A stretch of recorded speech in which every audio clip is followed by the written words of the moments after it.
Hello and welcome. I'm G. Geronimo and this is Rappler Talk. Today we'll be speaking with Danilo Concepcion, the 21st President of the University of the Philippines. Hello sir, thank you for joining us today. Oh, the pleasure is mine.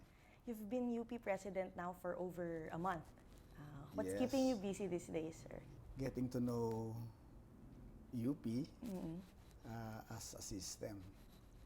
You know, I've been dean for 5 years, but the College of Law is just a small fraction of the UP system. So I have to learn the entire system and how it runs, how it operates, okay, and to find out what the problems are. And I guess it will take me 3 months to do this. Another 3 months, sir. Maybe another 2 months. Another 2 months. to do Yeah, this. because it's been a month, sir. What are you learning in this past month from what you've learning? Oh, many things. I didn't know that we have more than 16 campuses until I become president. No. I didn't know how much exactly is needed to operate the entire system until I have become president. And I didn't know exactly what the problems of our workers are until I have become president. I didn't know what exactly were the concerns of the student. Okay. But now I'm beginning to learn all of these things as president of the system. Sir, you've been UP Dean for 5 years? More than 5 years. More than 5 years. Sir, what lessons from your deanship are you bringing to or did you brought to the UP presidency as you assumed office, sir? Well, if you've been to the College of Law, maybe by just looking, you'll see what difference my term as dean had put in place. First, we made the place beautiful, nice, beautiful, and comfortable for faculty, students, and staff. I believe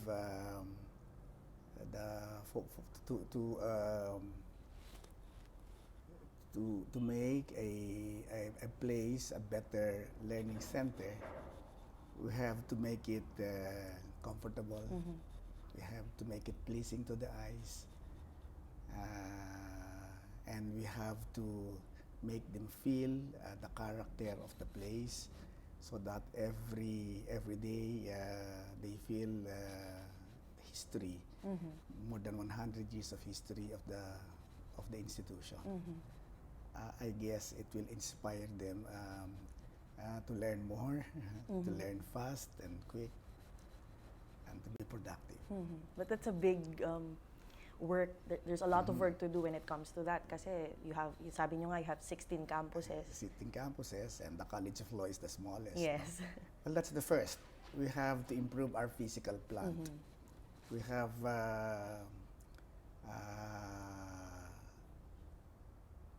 to make it conducive for them to learn. The second one is you have to provide your faculty with opportunities to grow. You have to provide them with the means to live with dignity, not only while they are teaching in the college, but even after retirement. You have to provide them with opportunities to go out of the country and to have and to experience different cultures, for them to learn applications of legal principles outside of the Philippines. And for our research and administrative staff, you have to treat them well, very well, so that they will be they will feel that they are not this, that they are loved. And when they feel that they are loved, they will give love in return. And the same is true with our students. You have to provide your students space for them to see more than what their books give them. You have to allow them to participate in global activities, and most of all, you have to assure them that in the institution, their freedom is assured. Their academic freedom, meaning their freedom to think and their freedom to voice out what they think. Yeah. This freedom is assured.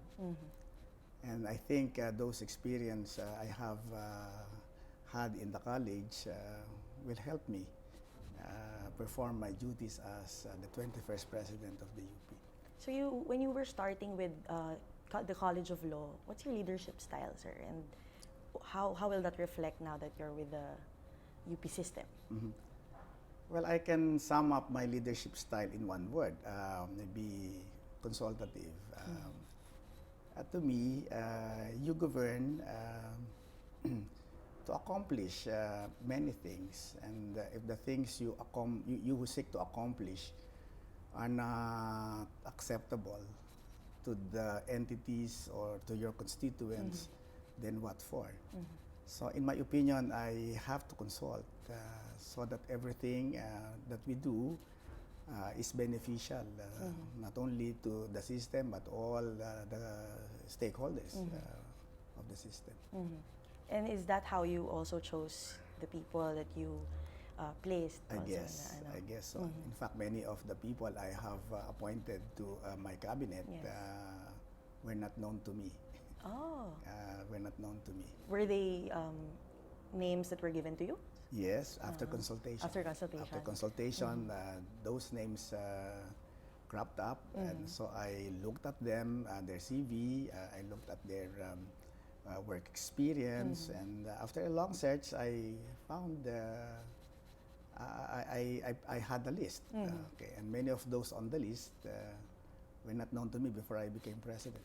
How would you describe your cabinet or the people who are in your executive? Well, I guess competent, and all of them are competent and had a wealth of experience from their previous stints, not only in UP, maybe in government. So they are a competent and a well-experienced team. But are these people you're willing to, argue with, or you may have differences of opinions when you make decisions? You're willing to consult them, as you said. That's normal in every organization of two people. Difference in opinion will always crop up. But to me, consultation after consultation, and with an open mind, somehow we have to find a common ground where all of us can stand and live. I guess we'll find that solution. We'll find that ground, that common ground. So leading as you said, a College of Law and a university system are two different things. What are the challenges that you're seeing right now that you're already 1 month into the job? Well, the first, as I have said earlier, first we have to provide a beautiful, comfortable physical plant for the community. And so one of my main tasks is to restore the campuses of the university to their former, shall we say, glory. Many of our buildings now are in bad shape. They need restoration. Maybe I should concentrate, or I should focus a big part of my energy towards that end. And second, we have to upgrade our academic programs. We have to internationalize. Right. Okay, we have, if not fully, at least we have to begin internationalization of our academic programs. Thirdly, we have to improve the benefits, not only of the faculty, not only of our researchers, but of our workers. And maybe number 3 is about our students. Okay, because without this these are the basic components of a university. Without one, you don't have a university. And we have to we have to work to become a leader, not only in the Philippines but in the region. Leader in terms of research and academic programs. We really have to work hard. We have to work hard to accomplish this. Sir, on that end, sir, in the internationalization side, you're going to really pursue, making it to the ratings, to the annual ratings of university rankings. We will try. We will try. Sir. We will try. We have made some studies on what were the criteria being applied by these ranking systems, no? And I guess with some effort on our part, with some improvement, maybe we can improve our rating, our ranking. But most of that is on research and also on exchange of faculty and students. But this is one thing I want to emphasize. The improvement of our ranking is collateral, meaning it's a bonus. But we don't work for it. Yes. We work for us to become a leading center for research, a leading center for academic learning. But we don't really work just for the ranking. Okay. It's just a bonus. It's just collateral to it. All right. What kind of Viewpiecer do you envision by the end of your term, maybe, or even by the end of the year? Well, I forgot to mention earlier Sure. that one of my priorities during my term is to make our system effective and efficient, especially in procurement. Our procurement is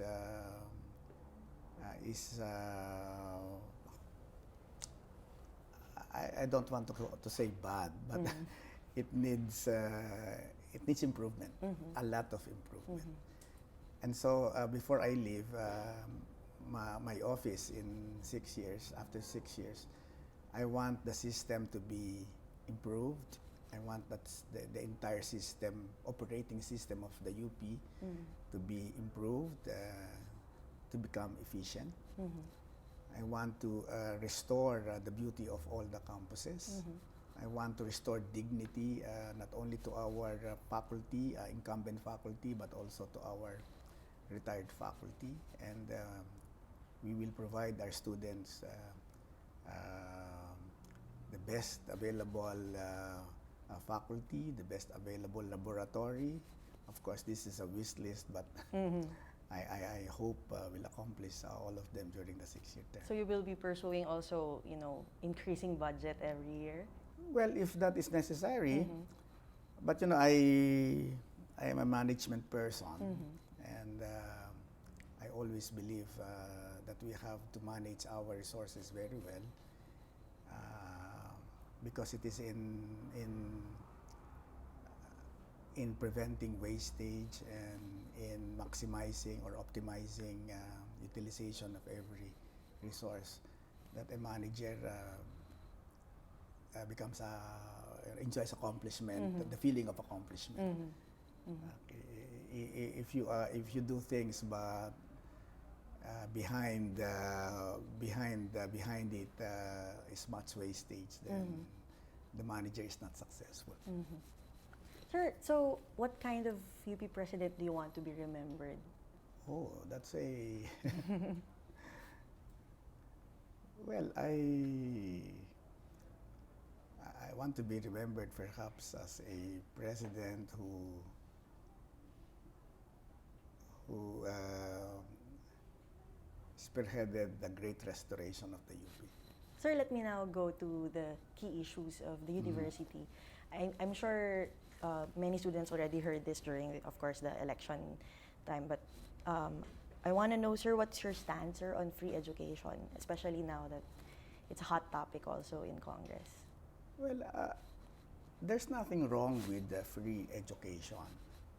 In fact, during the hearings of the free college education bills, and when I was asked, I told the legislators that I don't have any objection to free education. In more advanced and wealthier countries, education is really free. But you see, running running an academic institution requires deployment of resources, and one of the sources of the resources is the tuition fees that the institution collects from the students. I told the congressman that if the state will adopt as a policy not to collect tuition fee from college students, I have no quarrel, but they have to give me that they have to replace the resource that I'll be giving up from not collecting tuition fee. Okay. So they have to give me that. Okay, so if we collect, for instance, if we collect 100 million in tuition fees from our students, that will be an income lost. So they have to make good the 100 million to us because the 100 million is part of our operating budget every year. But I think this is a question of policy for the government to decide where they will get the money to sustain the operation of public universities and colleges. So you think, sir, it's doable? Because some of the economic managers of the country, they think improving UniFast instead of providing free tuition is a better alternative. Well, I guess it's doable, except that if the government is working on a very limited budget, then they have to realign priorities. And I guess in making college education free for everyone in public universities and colleges, that will be an expression of the priority that the government places on or puts in college education. But UP has the socialized tuition. Yes, we have a socialized tuition. The principle is a student whose family can afford to spend for his college education in UP should be required to carry or to shoulder some of the burden in running the school, and so we collect tuition from them. But if a student who is admitted to UP doesn't have the means to pay because of the amount of resources available to his family, then we don't collect any tuition from him. And if he's really poor, we even pay him a monthly stipend in order for him to finish his education here in UP. But if the government will tell us don't collect any tuition fee from any student, then so be it. But I will tell the government, but please give us the amount we are supposed to collect. Okay. Sir, how about the Magna Carta of students' rights? I have I've been a student for a very long time. It takes very long to become a lawyer. I have no quarrel with, or I have no issues with giving our students rights, assuring them of those rights. But, they should not forget that we have to balance the rights of the students with the rights of the other stakeholders in an academic institution. This is a balancing act. And to balance everything, one has rights, but he has corresponding duties and obligations and responsibilities. He has to balance his enjoyment of his rights with the right of the other stakeholders to their set of rights and to their existence or participation in the university. How about, sir, the development of UP lands? I understand that this is a very big issue in the university. the development of UP lands for Yes, yes. revenue generating assets? Well, this kind of a system is not new. This system is what obtains, say, in England, in Australia, in many Commonwealth countries. No, the government gives a school or a university a big land grant, and it's now up to the school administrators to make the land grant earn money for the university's operations. And usually, these universities don't get subsidies from the government. So it's a one-time, one-shot deal. You know, I'll give you the means for you to make money, and then make the most out of it. But the government will no longer spend anything after that. We have land assets, and the biggest one maybe is located somewhere there in Quezon. It's still to be developed, and you know how it is in development. You cannot develop a piece of real property without spending resources to develop it. The problem is, where do we get the resources? Right. Well, we are now trying to exploit the PPP, or the public-private partnerships. Maybe in the forms of build, operate, and transfer, or build, transfer, and operate, something like that. But we are more concerned about the informal settlers living now in our campuses, especially here in Diliman. I don't think it's humane for us to simply evict them, but somehow we have a big need for the land that they are occupying. Maybe we can come up with a solution.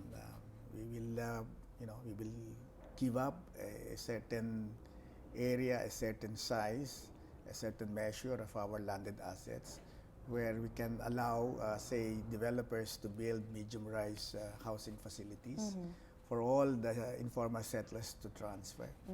And then we can maybe arrange for a rental scheme, different for our employees and different for the informal settlers. Or maybe we can segregate buildings for employees and building for informal settlers. And then the space that was freed up because they transferred to the housing, will now be available for some commercial use. Commercial use which they need in the first place in the new community that will be setting up. We will maximize the use of our landed assets. We will be humane in treating our employees who are in those occupying our landed assets and the informal settlers. And I guess that will be a win-win solution. I just hope that this is doable in 6 years. I hope so. There are more, sir, that because there are many areas on campus which are occupied by informal settlers, and we'll perfect the scheme in one area, and then if it works, then we can improve it. We can improve the system in the other blighted areas of the campus. All right, sir. The last issue that I want to ask about is the general education units in the campuses. I'm General sure. education Yes, sir. program. Yes. Because you decreased. I think Diliman was the last to decide on the GE units. Yes, I understand they had a university council meeting last week. The university council is the highest body that decides on our curriculum and academic programs. I was informed that a big majority of the members of the university council approved the proposal to lower the minimum requirement for a student to graduate. The minimum requirement of GE units that a student must complete in order to graduate. I think they agreed to lower it to 21. Right. To 21 units. And but depending on the course the student is enrolled in, he has to complete a number of electives varying from 0 to 45. Okay. So you're Depending on the course. So maybe if the course of the student is in science and technology, like engineering, maybe his electives will be 0. But meaning the elective GEs will be 0, but his core elective will be 21 Okay. units. But if a student is enrolled, say, in a College of Arts and Letters course, like in philosophy, maybe his electives will be from 0 to 36. Maybe he's 36, or maybe he's 42. I think it depends on the course the student is enrolled in. I don't have with me the allocation of the electives per course. This is a function of the Diliman Right. academic unit. But I'm sure that they'll be notifying us in due time. But you personally, sir, what do you think should be the program? Should we really be going into lesser units for the general education program? Well, that's what the subject of the debate is. Okay. On the one hand, I agree with the proponents of or the people who are against the decrease. Right. The UP has to ensure that its graduates are well-rounded. Right. But somehow we also have to make sure that our students are competitive, not only locally but domestically, but also globally. You know, there is now I think in almost all countries in Southeast Asia, engineering, for instance, has been reduced from a 5-year course to a 4-year course. And if we don't follow suit, we will be producing graduates who are less competitive. You know, maybe less competitive because they'll be getting work 1 year after their contemporaries in the other countries have finished their courses. Right. And not only that, it will also be a great expense on the part of the student. You know, to stay in school for 1 year more entails expenses. You know, in the United States, for instance, there is a study proving that because of the number of years a law student has to stay in school to get a degree, 8 years. You know, for a student to become a lawyer, he has to stay in college for 8 years. 8 years. In the United States, where students take loans to finance their college education, they will be immersed in debt after they graduate law school, and they have to somehow recover the money to pay their debts Right. to the government. And according to this study, because of the amount of debts the student has accumulated to finish law, the amount of the cost of legal service in the United States has gone up, because that lawyer has to recover everything that he has invested, everything that he has to pay all the loans that he incurred in order to finish the course. And that may also be true in the case of engineering. You know, another year of stay in college will entail lots of expenses, and that may be a changer. That may be a game changer in the global market. So you're still weighing both sides of the debate, sir? Is that But correct? they have already decided. Yeah, I mean, We did not. Actually, I did not. I did not espouse one Or the other. Yeah, one or the other. I allowed the University Council to have a full debate of the issues, and I allowed them to decide democratically. And I understand lowering it won in the University Council election. sure, sir, just to zoom out now, up to what extent should the UP be vocal when it comes to pressing issues of national concern? Well, the problem there is how to get the voice of UP as an institution. Right. I'm the president, but I don't represent. I cannot claim that I speak for the institution. And somehow I have to be very careful because even with some disclaimer, people cannot, somehow dissociate me, cannot segregate or separate my separate personal personality from the university that I represent. Right. And that's where we should be careful.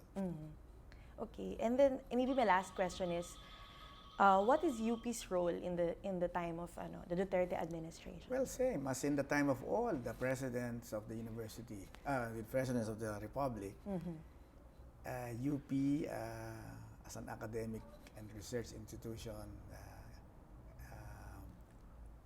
is here to provide the nation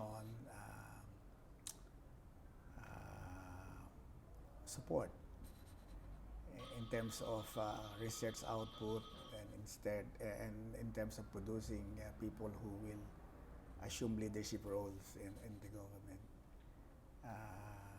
We have the same, our participation or our role in government has not changed. It has not changed. It remains the same. And that's why in the speech I delivered during the search forum, I think I was asked the same question. Okay. And my answer was, UP undertakes research not just for the sake of doing research. UP chooses only those research projects which will result to improving the welfare of our countrymen, of improving the common good. Every research project which does not contribute to the well-being and welfare of our countrymen, to us is irrelevant. That's irrelevant. Now, whoever is the president of the republic, we have the same duty, to that president and to the country. But the needs are changing, however. Yes. But no matter how those needs have changed, our goal remains the same. We will do academic research. We will do academic projects towards improving the lot or the well-being of our people. That will be our goal. It will never change. So is it safe to say, sir, that you will have that supporting role for the entire Duterte administration? Of course, and not only to the Duterte administration, to every administration that the country will have in the future. Will it ever change, sir? Which one? That role, sir. That goal, no, it will not change. It will not. We are always, because we are a public institution. Yes. But when the times call for it, sir. But take note, we says we are supportive of every administration, and all our research will be towards a goal, and the goal is for the good of our country and our countrymen. Thank you, sir, for joining us today. Thank you very much. We've been speaking with UP President Danilo Concepcion about his plans for the university, his stand on UP issues, and the role of UP in the time of the Duterte administration. I'm G. Geronimo, and this is Rappler Talk.